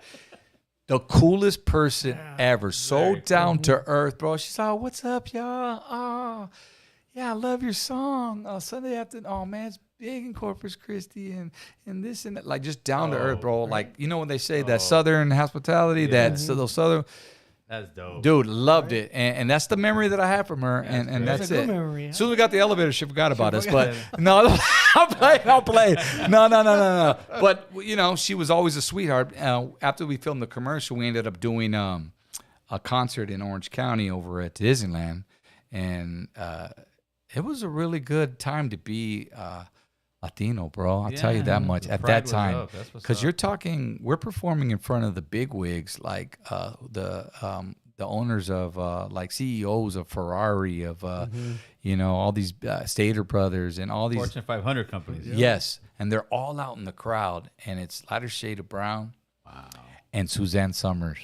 Suzanne Summers. The Thigh Master. Yeah, Thigh Master. Is that what you're okay, forget about Three's Company. Why remember the Thigh Master? Sucio. That's this guy, homeboy. But I give it to you. But he's got a percentage of the Thigh Master, by the way. So I'm like, hey, might make a comeback. The infomercials at 3 Yeah. So we're performing with Suzanne. I go, I go, who are we performing with? Like, yeah, you're opening up for Suzanne Summers. I go, what do we have in common? Like, how are we on the same bill? Like with her? And I didn't understand it. I didn't get it. But corporate wanted. They saw that we were a household clean name, and they were like, we could put these guys up here. They're gonna be okay. They're not gonna be cussing, this and that, whatever. So there we were, bro. We went on stage. We killed it. We had all the older viejitos throwing their hands up, like, partying. And then here comes Suzanne Summers with her pinche violin, all jazzy, and everybody was falling asleep, bro. And it was like, that's when we knew, like, hey, this is what's up. And then they invited us the next year back to perform. And then that year we shared the stage with Michael McDonald. Oh, dope. Yeah, dude, the Doobie Brothers. Yeah, dude. Sure. I keep forgetting. And he was doing that shit. That's and beautiful. my mom was in the elevator with Michael McDonald this time. Man. She could tell you that story later on the podcast. That's for after hours. Yeah, nothing went down right there. I'd have whooped Michael's ass. I don't care who you are. He's going to say, I'm your stepdaddy, Yeah, boy. yeah. I'll be like, you keep forgetting. It's my mom, fool. Hey, so I got a question I got to ask you because my cuñado is sitting over there in the corner, man. What do you think about, because we've had, I mean, straight arguments over this, man. What do you think about how J-Lo performed and did Selena's movie? Because he swears that J-Lo took all Selena's thunder. And I said, no, man, she just played it so well. That's why you don't like J-Lo. I'm going to say it like this. Selena's part made J-Lo. That's it. Oh, look. She, and I don't think she would disagree. Well, no, but he's telling me that J-Lo is J-Lo because of Selena. Like, no, he went back down. No. He went back down. That I didn't understand the question. Yeah, Well, of it course, helped her it's career. breaking role, Yes. but she did such a good job on it that some Right. people say, "Oh, she stole what he feels like." She stole. Again, I'm going back to my first answer. If it wasn't for that part, Yeah, she wouldn't have blown up as big. I don't think so. No, but Yeah. He, in other words, he loves Selena's. He's got a big old poster in the garage. Oh, I get it. what So it you is, buy man. a little bias Yeah, right there. he puts cholos for Selena's. I get it. Shit. Hey, when was the last time that you performed with the co-partner of Lottie Shit Brown? DWTX? Yeah. Last time, our last show was in 2016. Oh, so you guys did perform that after? I thought you guys were like done in the 90s. As far as you guys performed. Oh shit, homeboy, you missed a whole story here. All right, let me talk put you to me, catch up. baby. Talk to me. So okay, yeah. Well, so we took a break in '94 when I started producing, like I said, and then I got into I got a phone call like maybe 2 years later, and it was from Bobby DWTX, and he was like, "Hey man, I got this opportunity for us," and mind you, I was broke as a motherfucking joke.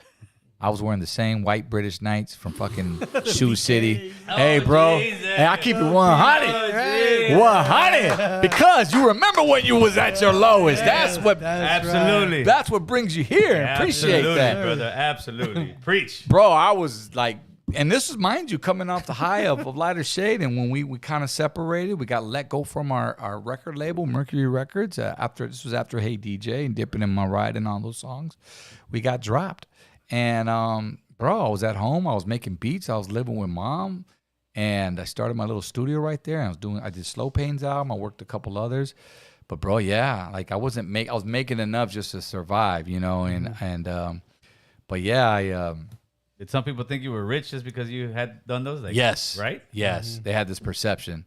So, but I never faked the funk. I never did. If I had it, I had it. If I didn't, I didn't. And you would know. So, like I said, I mean, at that time, I was just growing in myself as a producer, and he hit me up, and he was like, hey, man, we got this opportunity. There's a label out of the Bay Area who's willing to drop some feria right now on us, some money, and with a nice advancement bonus if you're willing to sign. And right away, I was like, hell yeah, let's go. Where do I go? Wow. Because this time, I learned from my first one, Yeah. So and one thing, props to my mom, bro, she took care of my money.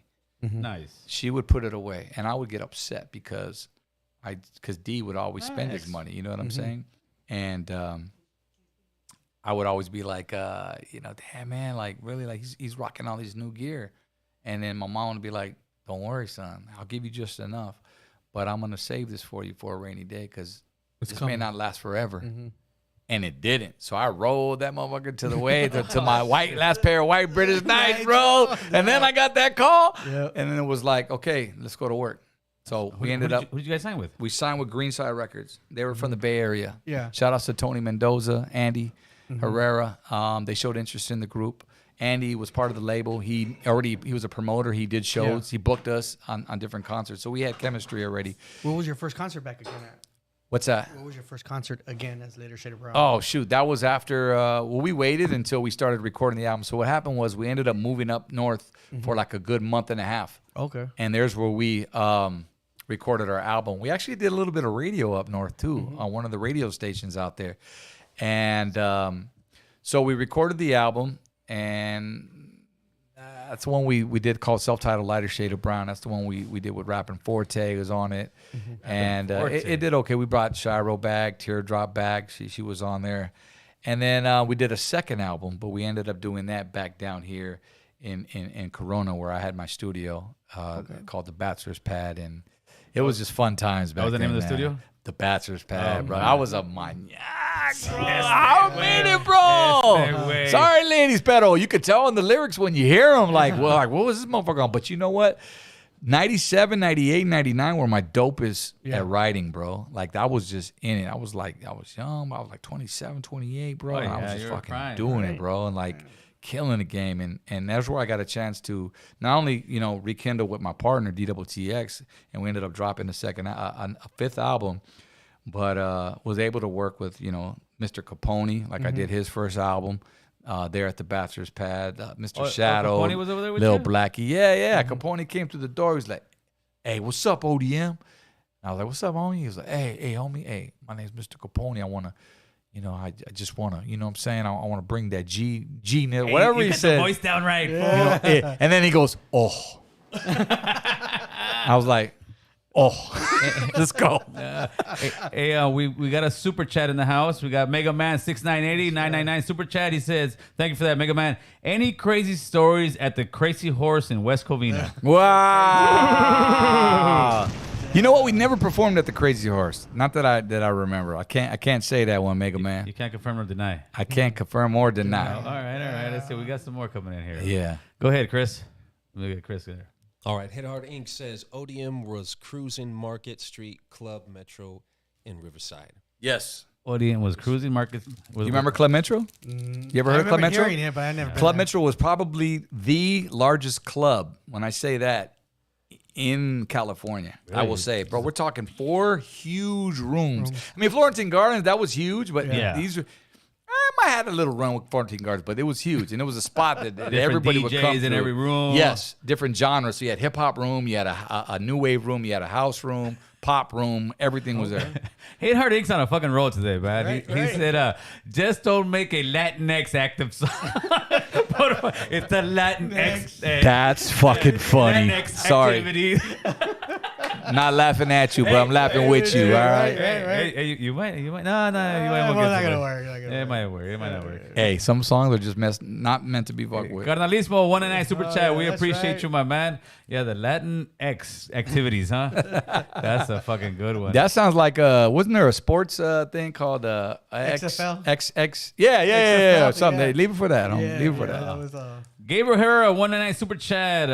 Thank you for that, my man. Laying in the Cut, best album of '94. Gracias, homeboy. gracias. The love is out there, homie. The love is out there. Love it. All right, Feiner Lokes, thank you for that $10 super chat. Refill ODM's cup on me, Carnalismo. Show him your cup, please. Show him your cup. Show him your Where cup. am I right here? There you go, Feiner Lokes. He has been refilled on you, homeboy. The American Cholo. Yeah, American Cholo Brew. That's our own brew right there. Yeah, you got to. Appreciate that, my man. That was good, man. Hey, which was the most people you ever performed in front of? Damn. Shit. I want to say I can't remember a specific one, but all the summer jam. Remember the summer jams back in the day? Right. 92.3 beat. They would have their summer jams or whatnot. okay, yeah. But this one was up north, like the KML summer jams, the station, sister station in Oakland, and they would throw these huge. Back in the day, you would do 13, 14, maybe 16 acts. Right. All your favorite rappers. And that's why living in the '90s was so dope. And you'd have all these And it was you get some people out there, man. Maybe I don't know, 20,000 or something like that. 25,000. We're talking arenas. I performed in that. That's dope. Till to this day. Oh yeah, I love performing. But the most memorable one, and I always say this, was the one at Six Flags Magic Mountain. And we did 2 shows, and a lot of people seem to remember that because this was at our peak. Was that when what's the name was over? Stevie B and all those guys? No, bro. They did one like that too. Well, they had a concert series Right? going on. Right. TLC, Crisscross. That was the one Yes. that actually I heard ended up getting it shut down after there was like a big riot. Yeah, we couldn't go back anymore. Magic was done. Yeah, Magic Mountain. All the cholos would not be able to go to Magic Mountain. They actually had a list. You would go there and be like, Yeah, you remember that list? Of course. What gang are you from?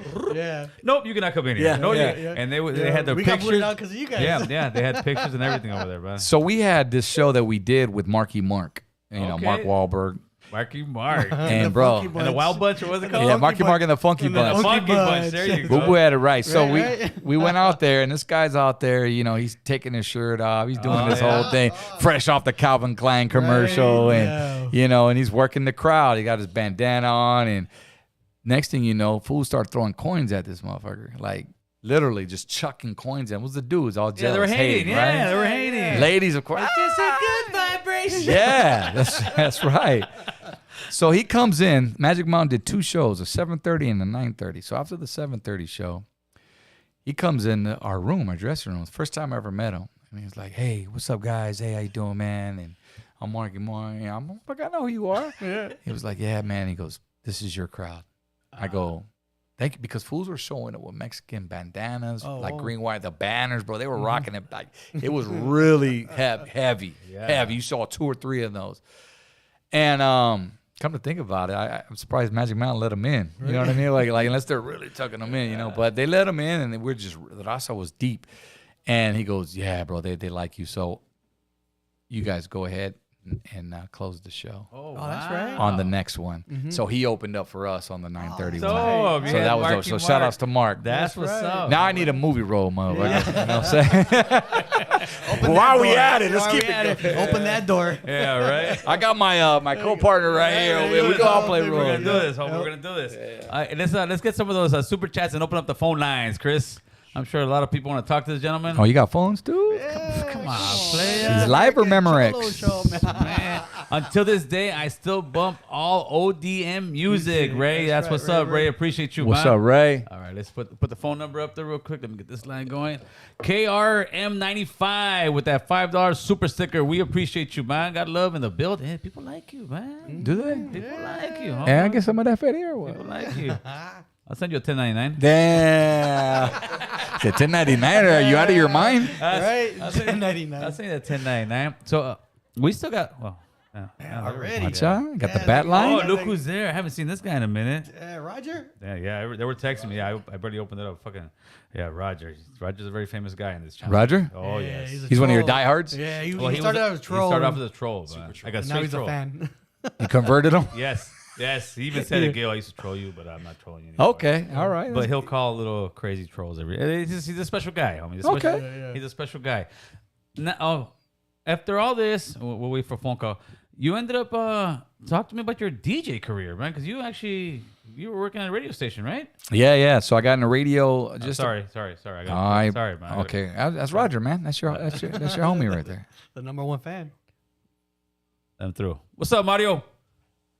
Hey, what's going on, Theo Gil? How you doing, man? We're good. We're here with ODM. Talk to us, my man. What's up, ODM? How you holding up? What's up, Marty? I'm good, man. I'm on my 4th right now. It's Friday. Right. Hey, you. That's what's up, bro. That's what's up. A little appetizer before the real night, right? Right. That's right. Hey, I wanted to ask you a question. If there was any differences between Lighter Shade of Brown and CLS? Good question. Yeah. Different. No, honestly, I don't even. He's talking about Cali Lifestyle. I'm gonna say their name if you guys don't know. Okay, good. So they, no, we I don't think we've ever met. But the way the story goes is they had a song that they sampled, and we sampled. Okay, and that's all it was. Whether it was. They had it first or we had it first. It's like, I don't know the story. I don't know if they could sit there and tell you. It would be dope to have them in the same, we could have a conversation about this, because, You know, we're grown men now, you know. Yeah. And it's like, but I know they really got upset the fact that we used it, the sample. It was by Confunction. Yeah, the sooner you get, the sooner you love. And they had a song with that as well. Yeah, and I produced it. It was for Dipping in My Ride. All right. So if you remember my song, then I forgot what was their called. You might know what it is. Give them some love. I don't remember the name. Where bro. they- I where really they don't from? remember the name. I think they're from Oxnard or Kelly. 805. Kelly Lifestyle. I thought they were more from up north, weren't they? Don't quote me, There but we I want go. to say 805. I want to say We're gonna 805. find out. We're gonna find out. Okay. Hey, brother, appreciate the question, my man. But no, all love, man. No All right, differences you guys- at all. Yeah, for sure. You guys have a good night, man. You too. Good podcast. Thank you, brother. Thanks for Oh, supporting. so you guys were beefing then, huh? Now we're gonna start drama right now. No, bro. yeah, No, right. we had artists beef against us. We never had beef with artists. They had beef with us. What was the beef they had with you guys? Why you trying to start some shit? Hold on, Gil. Get the fuck out of there. I'll tell you after this. I'm trying to bring you to my world. Commercial. brother. Yeah, I'm trying to bring you to my world. I need some wings, Mama Chella. I need some wings, Chella. I need some hot wings. I'm trying to bring you to my world, homie. I know your Go world, home, you go to Gil. sleep stressed out. I know your world. You're what they call a shock jock, homie. I'm not a shock jock. You though. are I a am- fucking shock jock. I'm not. You know what I am? And I respect it. I'm a truth jock. A shock jock says shit like Ooh, a I shock. like that. A shock jock is like a Charleston White. He's a Okay. shock jock that comes out with bullshit. Mine's I don't know what that is, but okay. well, mine is a truth jock because what I say it hurts because it's the fucking truth. Right. It's not. If I was just like, if I was a shock jock, Yeah. what would have happened to me 2 weeks ago? I would have Right. wrote it out because a shock. That's exactly what a shock jock would have. I wouldn't have gone and explained. What do you think about myself. Howard Stern? Howard Stern is a shock jock. I mean, to a point, but he's not. He's not like. What we're doing here is, actually having intelligent conversations, kind of bringing us up. Howard Stern is more like, you bring a porn star, you talk kind of stuff, and people go there to kind of, I don't know if I get fucked up. But it's kind of a raunchy conversation. A lot of times people like that, but I think that's what Howard Stern does. Okay, so you're a truth jock. I'm a truth jock. A truth jock. I'm getting T-shirts made. Truth jock. The truth. I think it's a big difference. And like I said, if I was a shock jock, I would have never gone and explained what happened. I would have just been like, "Fuck you guys." Right. I know who I am, and that would have brought more people hating because I- shock jocks like people to hate. They feed off of that. I think the way you do it is in such a professional way that they can't hate on you because at the same time you show love. You know what I mean? And it's like, this is my opinion, and I think you make it clear. Yeah, and hey, this is just my opinion, and we're having a conversation. Yes, and I'm trying to show people because a lot of times we don't know how to have those conversations because what we do, we want to fight. Sure. And what we're trying to do here is not Mega Man. What's up? Go through. Got Mega Man. Hey. What's No up? fight, just love. What's going on, Mega Man? Talk to us.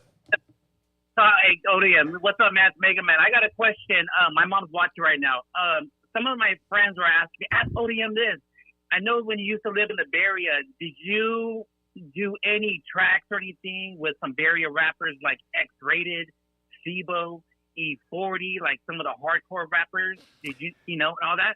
No, never. Actually, the only did we do a song? No, we Rapping Forte is the only Bay Area artist that I remember, and MC Man. There was MC Man's from Oakland, and he was on our Lighter Shade of Brown self-titled album. So it was him, and then do you remember? I don't know if you ever heard of 3 Times Crazy. Oh yeah. But they were in the 3 Times Crazy. and Richie Rich. They were in the studio at the time, but they never jumped on our tracks. That's dope, dude. That's Oh, a yeah. decent story. 97, bro. It was dope. It was like, I forgot the name of the spot. We used to go to this place in Oakland, eat burritos on East Oakland. It was dope, bro. It was a good time. That's right. Oh, there you go, Mega Man. Hey, one last question. No, you only get ODM, one. remember- You only get one. No. You got to down a beer for your next one, bro. You gotta That's hang- what we're at. You got to hang up, get in the back of the line, and do a super Yeah. chat. Now go ahead, man. Go ahead. Go ahead. Later. Oh, he did hang up. He went to the back of the line. We're He just said kidding, later man. We're just kidding. We're playing, Mega Man. We're playing. You can call back. Oh man. Let's see. Hey, so dude, let's get back to the DJ thing, man. Okay. So I got DJing in 2000. I had been interviewed like in 2005 or 6 or something. No, I'm sorry. 95, 96 by my program director, Jesse Duran. Shout out to Jesse. He gave me my first radio gig. And he was like, hey, where do you see yourself in 5 years, man? This is in 95. And I go, I don't know. Like I was working my solo shit at the time. I was like doing what you do, because I've always liked the way it was always fascinating to me. It was dope how the DJ on air personality would just like kind of run the board, do his thing, talk to thousands of people. You know what I'm saying? It was power to me. Yeah. Like it was dope. Like you're being heard. What we do was on a different level. Like you could actually see us on stage, vice versa. So I said, that's something I could see myself doing one day. So that's what I told him. So 5 years later, he remembered that conversation. And one day I was on the streets with posters and CDs. My guy who worked from the radio station, shout outs to Andog. He said, come out here, man. We're out over here at Papa John's, man, on University. He says, I'm going to give you this phone, and I want you to tell everybody to come out and let them know you're signing autographs. So I said, all right. So he gave me the phone. It was a flip phone, by the way, the chip ones. And I go, what's up, man? Hey, Jesse, it's ODM. I'm out here at Papa John's, University, Chicago, downtown Riverside, man. Come on through. I got some posters. I did the whole spill. To him, I sounded like a DJ because I was just... To me, I was just giving the bullet points. Lo and behold, this is what they do, you know? You just... And he goes... He pulls up in his little whip, and he goes... It was right down the street from the station. He goes, hey, he goes, remember when I asked you 5 years ago, you know, where you see yourself? I said, yeah. He goes, you want a shot? You sounded fucking great. That was fucking phenomenal. You know, like he was a white boy. That was his look like, all right. He goes, yeah, that was great. He had this thing with his fingers. He's like, all right. Yeah, baby. Hey, it's just like, he was a guy that sounded like on the radio as he did off the radio. I love you, Jesse. That's But he was cool. like, yeah, man. He goes, I want you to come down. So, but no, this is the dude that like brought me in, and he started grooming me in 2000 to be on the radio. So I started overnights and then eventually fell into nights, 7 to midnight. And I did that from like 2000 to like 2012. I fell into afternoons and I got into mornings. But prior to that, I mean, I got a Kiss FM in 2004. So now I was doing KGGI and Kiss FM in LA after JoJo on the radio at 10 p.m. Yeah, bro, all from Riverside. Until I said, shit, man, they're keeping me at LA. It's time to move to LA because that's where everything's at. Like you want to gravitate. That's where you network. You know what I mean? So Ryan Seacrest getting auditions at American Idol. Shit, I'm trying to do that. You know what I mean? I was like, that was in the books. So I was like, you know, he's not American Idol. You're not American Cholo. yeah.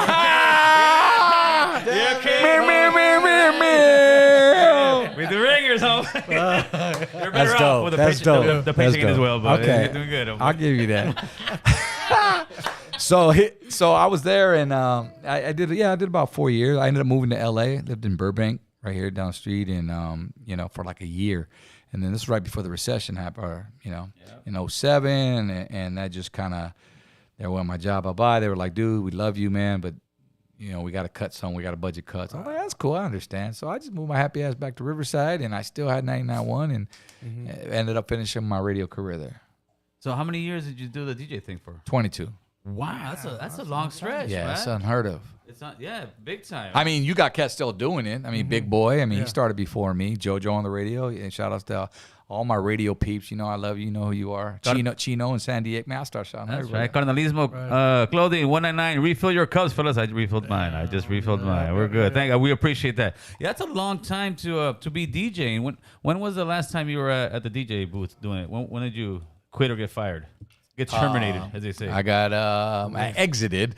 You got riffed. They made you an offer you couldn't refuse. Yeah. April 2nd. Of what year? 2022. Oh, this just barely happened recently. Yeah. How did you take that? I kind of knew it was happening because everybody started getting let go left and right. Radio as a whole, and the short story is just kind of, it's been spiraling down the way we've seen it. Back then in the day, DJs were stars. And you couldn't wait to listen to the radio. Where's the new hot spot at? You had to go to your radio station to hear that from your Not favorite anymore. DJ. Not anymore. Yeah, straight up. No more JJ I, Thomas. I'm my own broadcaster now. Yes. You're your own broadcaster. Look what we're doing here today. Yes. So that kind of took over the situation. So now they started minimizing our talk time on radio and be more music driven and less talk. And I'm like, how can we be less talk? We're a fucking morning show. Because you're competing against like a Pandora XM radio where it's Yes. very quick. It's very quick. Yes. The DJ's there for like 5 seconds and the music keeps going on, right? Yes, and you still got your dials, but then you also got this with access to any radio station in the world. Do you think that radio stations in 20 years are going to be pretty much a thing in the past? I just have this theory that just radio will always be around I mean, I could probably look around here and find a radio somewhere in this man cave, or maybe that's something that plays radio. That plays radio. Okay, see what I'm saying? But I don't play radio on that thing. Sure, you don't because you have this. Yeah. But radio is always free.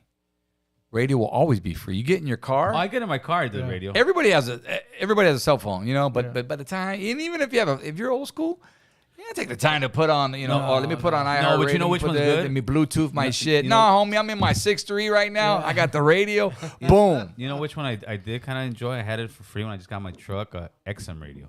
Okay. I really did. I was like, dude, because It was like a trial. Yeah, and I'm about to get it. I'm still on the. But the thing is, I got Hulu now, and I'm like, you know, you got to budget. You got to budget what you get or whatnot. So satellite was said to take over radio when Yeah. it first came out, and it didn't happen because radio's still around.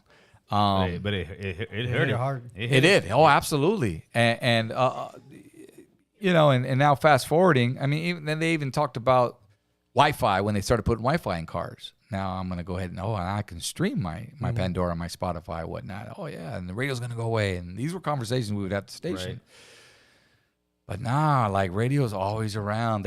So to answer your question, in 20 years, I don't know. I mean, if you could find a radio at that in 20 years from now, that's just gonna be golden. Like save that shit. Put that shit on the wall next to the man cave sign. Hey, you know? I put a thing on my TikTok, dude. That's when I knew I was old. I'm bumping K with 101 and California Love. It was Tupac and Dr. came Dre on K with 101. Oh boy.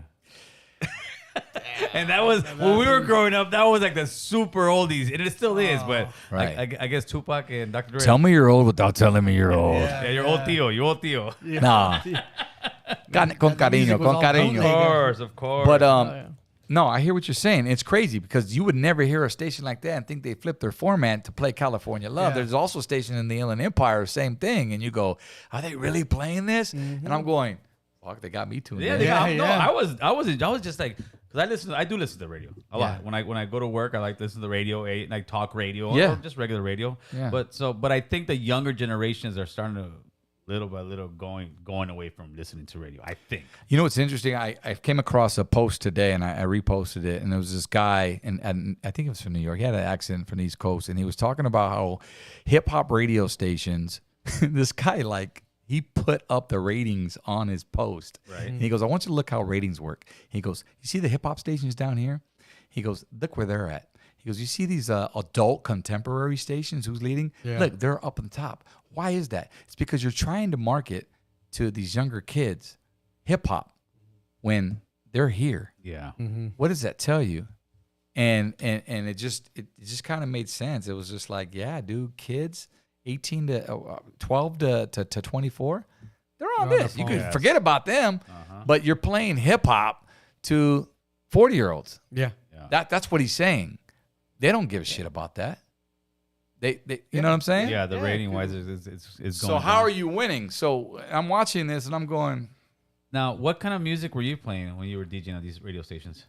We were playing Whatever's top. popping? Yeah, it was anywhere. It's called CHR Rhythmic Station. So it was anywhere from, hip hop to pop. I mean, it got crazy at times. I was there 20 Perfect. years. Yeah. Let me tell you what a lot of people Go say for it. about you guys, man. Go ahead. You guys, the DJs, the Power 106, the Sour Milks, the ODMs. Why the hell you guys always just play black music? You guys never play the Chicano rap and all that. I know you've heard stuff like that. Why is it that those radio stations don't really play artists like that? Is it just because they're not good music, or? It's who's in charge. It's who's in charge. That's a great conversation because when I was active as an artist in the 90s, I remember, after the heyday of Lighter Shade of Brown and whatnot, I went solo. So I started working my own shit. So I started reaching out to my radio homies. I won't call their names out Yeah. Call them on. Let's start because they're still my homies. Yeah, I get it. but I mean, even if I did, I get it now. Right. So like I would try to hit up the LA station, like, yo, homie, do me a bottle, like, play the homie song. Like, bro, come on, you know we have a name. It's like, yeah, sometimes I wouldn't get calls back. Sometimes I wouldn't even get a return. I'm like, what? I took it personal. This is a motherfucker I was drinking beer with at the bar, these parties or this and that. And it's like, but I didn't get it until I got into radio.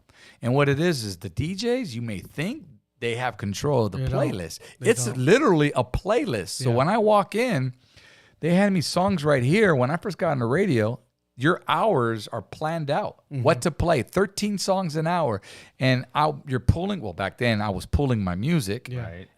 But I had no decision on what I could play, what I couldn't You just made it until. seem like it was you. And I'm gonna say this, and if you know, Inland Empire 991.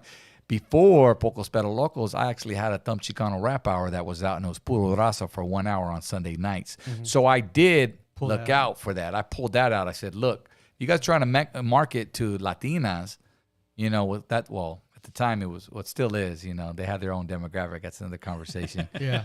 I might work for radio one day, so I want to give all the goods, you know what I'm saying? Give all the scoops. But they have a target demo. Every station does. So I was like, if you're trying to market the Latino market, well, then let me bring, who's popping right now on the underground, And so they did. So they gave me an hour. I had it on Sundays, and it was good for like maybe a few months, bro. And then they just I think I got replaced by Arlebo. Fucking Which was okay because it was still in the same category, Yeah. So Arlebo, he started at 99.1, my radio station, by the way. Hey, kid, you got to get out of here. So you say that like DJs can't they don't select their music. It's somebody else in the background. It's unless you're the guy that's running the scenes behind and so on. And I know that's very true because I used to work for a radio station here in LA, and when I would go to the server room and do my work, the guy would come in and he would go on the computer and he would pick songs. Yeah, for the whole day. Load them. Yeah, and I remember asking him, "What are you doing?" He was, "I'm putting all the songs in for the DJs." Yeah. And I was like, "What?" So they don't get to pick them, and that's when I first realized it. Right. That then he gets to pick them, and it's not even like it's on your DJ equipment; it's way back in the server room. Right. And this guy's on a computer just loading them up. So because you're the face and you're the voice, they think automatically you do it. You're the guy that's like old school. Yeah. Like Yeah, you old get the school record DJs and you would put go the in. record. Yeah. Yeah. But it's not like that. So in other words, when you guys are making those comments and talking shit to the DJs or whatnot, or to the radio station, it's the management that's not playing this stuff. Pretty much. Right. And even now it's even worse. Like at the tail end, when my departure, we were being outsourced. We were being overlooked from another market that weren't even that was picking our music. Oh wow. So they would fly it in, send it in, and it would be loaded the next morning by the time we got there. And we had no say. It got to the point where we couldn't even eject a song. Wow. We could, but we get in trouble for it. Yeah. So it's pretty much, it's just like you guys are reading a teleprompter. This is the song coming on. You're gonna read it. Yeah. You almost Like a act like newscaster. it's almost like a newscaster, and you guys are just playing whatever they give It's you. exactly the way it is. In fact, the way they teach you in radio is to always tease forward. You ever notice when you're watching the news and the news goes, hey, coming up here at 7 o'clock, and they give you a timestamp. They say the latest on, the smash and grabs going down in L.A. Also at 7:30, hey, the Rams come home with it. They give you timestamps. You know what that's called? It's called teasing forward. Yes. Why? Because they know, okay, well, my favorite story's coming up at 7. Right. I got time to go put Junior to bed and come back. We implement that in radio. Okay, that's what they tell. That's some deep stuff. Caller. I'm who's giving this? you gems right now, Vato. Man, come But on, I need some of your followers. So subscribe to the block. No, they're gonna go over there. I get $1 per follower. Trust me, that's my new thing. You get 10.99 him. Ándale, cabrón. Hey, fool, you're taking our money. Hey, I get $1 per follower. Caller, what's the you? He hung up. We're having too good of a time. You know what? Let's talk about your new adventure in the podcasting world. Yes. What's the name of the podcast? What do you guys talk about? When did it start, and where do you see it in 5 years? I love that. So it started 3 months ago with the brainstorming of it when I exited the radio, and I was like, okay, what am I going to do now? Do whatever the hell I want to do. But I've always wanted to do podcasting. But to do podcasting, as you know, it takes a lot of your time. You know what I'm saying? And a lot goes into it to be successful, like anything. So I took about 2 months to really decide what I wanted to do, how I wanted to lay it out. So I said, let me start with the name first, which is called The Blockout. The Blockout Podcast, which means back in the day when we used to do recording sessions, when we go to the studio and we record our albums, our music, they would say, hey, man, this Saturday, we got a blockout from 12 to 8 a.m. Mm-hmm. And whatever you do in that time frame, you're in at 12, you're out at 8. So if you don't finish, you come back the next day. So it was a block out of time is what it is. And that's, if you look at my logo, the clock represents a block out of time. So if you're on the block out, you and I, we got a block of time that we're doing to handle whatever we got to handle. So my first season is about Lighter Shade of Brown. Like, why not draw in the fans? Because the fans want to know, the beginnings, what it was, the stories. They love the memories. They're waiting for a story. They're waiting for a book. They're waiting for a movie, a documentary, something. Because I know, because they message us like, man, you guys need a book or a movie or something like that. And I was James like, Franco could play you in the movie. Whatever. Just make me look good, Vato. So long story short, man, first season, yeah. So it has my DJ at the time. A lot of people didn't know that there was a third member of Lighter Shade of Brown. They just thought it was me and D. But if you look on the front cover of our first album, Brown and Proud, there's 3 of us. I saw that. So that's one. The producers there might be some producer team, cast. Just the whole team. Yeah, that's right. It's all family. So I want to bring that in and let them tell stories because I'm learning at the same time. I learned a lot of shit last week when I interviewed Chulo, and he was just a feature on the album. He rapped on one song, but he was the one that introduced us to Teardrop, which was his girlfriend. Oh, okay. So if it wasn't for him, we wouldn't have no Teardrop. Mm-hmm. She just happened to be part of his crew from Pomona, and then he was like, "Hey, my girlfriend raps," and just brought her into the scenario, and there was the birth of Teardrop. That's so dope. A lot of these jams are said in the first season. That's what I'm doing. And then from that point, season 2, that's when we started open the floodgates and all. So when did you guys actually start your first episode? When it come out? Well, we're in our 4th week. Oh, so about a month ago. Very new. Yeah. Dope, Heck man. yeah, dude. Like I said, I got let go in April, so it took me like 3 months to really develop it. And I wanted to do it right. I see all this equipment and stuff. Did you go home and put on the fucking Vicente Fernandez songs after they let you go and like, fuck, let's hit the llorar. You know what, bro? No, I came home and I got on my Instagram because they didn't give me a fair goodbye on air.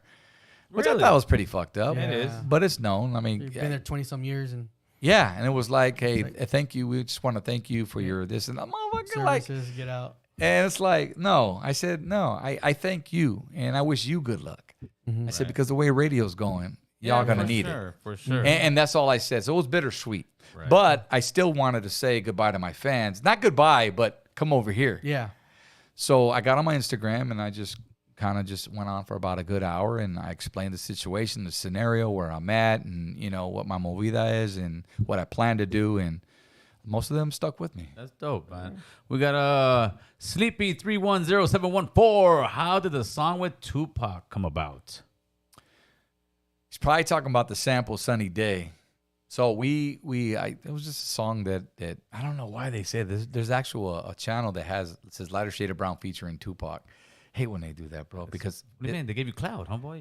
Yeah, I mean, it's not on my channel though.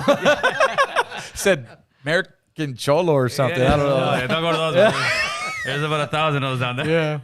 Yeah. Except you can't find me on Instagram. Yeah. You try to find me on Instagram, I don't come up. You don't. I was looking for American Cholo all day yesterday, and then finally I was like.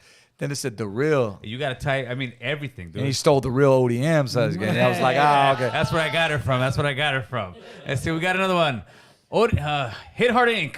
ODM, me and a couple homies from Colton broke into Colton Junior High, took all the DJ equipment, sold it to Little Blackie in the 90s. Ask him next time you see him. Hold on, I got a song for that. Yeah. Little traviesos that are always into something, doing something bad, acting like they did nothing. This guy, make that a short clip. That's right. Hit Hard Inc. again. ODM looked out with the Bump It or Dump It 100. Hell yeah. So those were the fun days of radio, man. When my first 6 years, bro, I had the night show, and this was a little bit more liberal. They were, liberty, what I wanted to do. I was able to play, I couldn't play the artists' songs, but I was able to play their intros. So their intros would start my show. So it'd be local rappers, and they'd do me like a 2-minute intro song. Mm-hmm. Yo, ODM's on 6 to 10. And that was my way of giving them love. Yeah. Showing, hey man, check me out. ODM's playing my shit tonight. It wasn't their song, but it was good enough. It would get their name out. So we would do a thing called Bump It or Dump It. It's like Jam It or Slam It, Smash It or Trash It, play a new song, whatever. But he's an old school listener right there, bro. Yeah. What's the name's doing that thing? Latin Beast, no boy. You better get your lawyer over there. Do it. Bump it or dump it. Exactly. Take it. No, it's pretty cool. We do a little thing like that. Yeah. ODM, talk about Bobby's son and Summer Soldi video. So DWTX's son, Anthony, was his only boy. that he had. And one thing I wanted to do was, before we shot the video with Summer Soli, shout outs to Mariah Avila and the Industry Music Group. Got a few of me. Cazell, the whole camp, Ruben. I said, you know what, it would be dope to pay homage to DTX, since I don't pay homage to him. A lot of you motherfuckers seem to think. By having his son in. So I called up little Anthony and said, hey, Mio, I says, I need you to come out.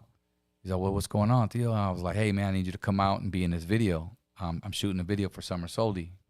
And he was like, I'm there. I got you. So he shows up, and he's rocking the Browns jersey Bobby was wearing on Sunday afternoon. Yeah. With his hat on. Bro, I'm telling you, if you look at the video, he looks the spitting image of his dad.